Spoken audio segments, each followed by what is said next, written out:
The first breakthrough, which will lead, by the way, to what is called manual control, by the way, very popular in Ukraine. I think it can be called a separate direction in science, the peculiarity of manual control, so delegation of authority. It is very, very important.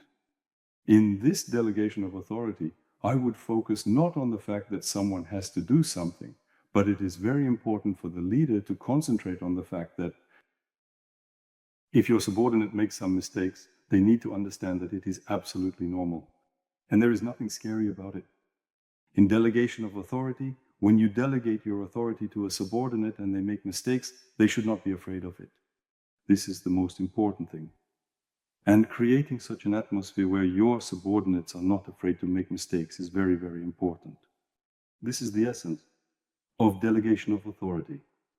The next thing to develop in such a difficult, let's say, situation is the ability to communicate. And the ability to communicate is not something you can write a whole theory about or write diagrams. I see it very, very simply. Communication for a leader is the ability to listen to people. So, having created an idea, having created an atmosphere of trust within the team, having delegated authority and supported that authority, the next step, it's the ability to now listen to these people, to listen to those whom you have already, let's say, perhaps brought into your family. So communication is, first and foremost, the ability to listen, of course. The next thing that is above. And it's very, very important. This is a concept that science has already brought forward, rather. Motivation. Let's say, never in my ideality was there a need for me to somehow additionally, with some money gifts or some extra attention, to motivate a person. But this concept of motivation, it is constantly present, let's say, like among family members, when people constantly feel an influx of energy precisely within the group. And this further motivates them, accordingly, to continue working. Well, and lastly, what I would like to focus on is still such a virtue that we consider very important. And with one wise person, I once had a big argument about this, but over time I agreed that it is very important. You know, there is a concept called emotional intelligence. It seems to be a complex concept that is very difficult. Somehow, it might be possible to define it, but let's simplify it a bit. Emotional intelligence, it suggests that a leader should have, such a quality, the ability to control emotions. By the way, it's a very complex and quite an interesting process, primarily of working on oneself, because when you understand how you react to various emotions, when you understand what irritates you, what satisfies you, what balances you, over time, you will naturally be able to transmit this energy to your subordinates, so to speak, like how to bring them out of a state of depression or lead them into states of joy or something else. Emotional intelligence. These are, let's say, 6 small virtues that at least I try to adhere to and never stray from. Also, for what purpose?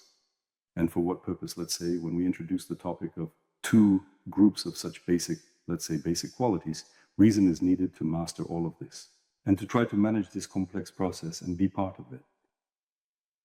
Finally, what I would like to say is, let's say, two such things. All of this that I mentioned, imagine this team working in this atmosphere. There is also a great, let's say, problem in all of this, which unfortunately today is almost impossible to solve. Why? Because a leader who comes and organizes work in the team in this way, as I mentioned, eventually leads their team to the point where this team, it becomes such that in other conditions, this team will never be able to work again. Therefore, the person who undertakes to do all this must understand that they bear responsibility for these people until the end. Why? Because over time, when this leader leaves and someone else comes in, let's say, the team knows all the secrets and nuances of how it should work. Over time, people simply realize that they can no longer work any other way than the way they used to work before. So the new leader has no other chances except to change this team, and these people then end up in other teams, or they try to promote this idea of this religion themselves. They try to work on their own, but they can never work differently again. They will never be able to hear that I am the boss and you are the fool. You have to do it only this way. They will never understand any other attitude towards themselves. Therefore, there is a responsibility for these people and an understanding that these people will then leave and they will no longer be able to feel differently. This needs to be constantly taken into account, always. Well, thinking about how it would be nice if everyone worked exactly like that. But will it be like that? Well, probably not. Therefore, people have such, I believe that not quite, let's say, not quite a good perspective, because this can end very poorly. Well, the second thing I want to say in conclusion is that, well, from my own experience, from what I have observed during the times of war, in my position, in my work, what I have seen about the fact that, let's say, I will probably say that indeed the presence of a true leader is crucial, especially in difficult endeavors of institutional changes. So if you want to make some complex changes, institutional ones, well, here, unfortunately, you cannot do without leadership qualities. And therefore, indeed, such complex parts, especially about our future, when we must talk that only by being a leader, only by having leadership qualities, can something be changed. And I think that in our lives it will be simply necessary to change something because we have a high price to pay in order to at least dream and expect a better future for ourselves. There will be challenges, including yours.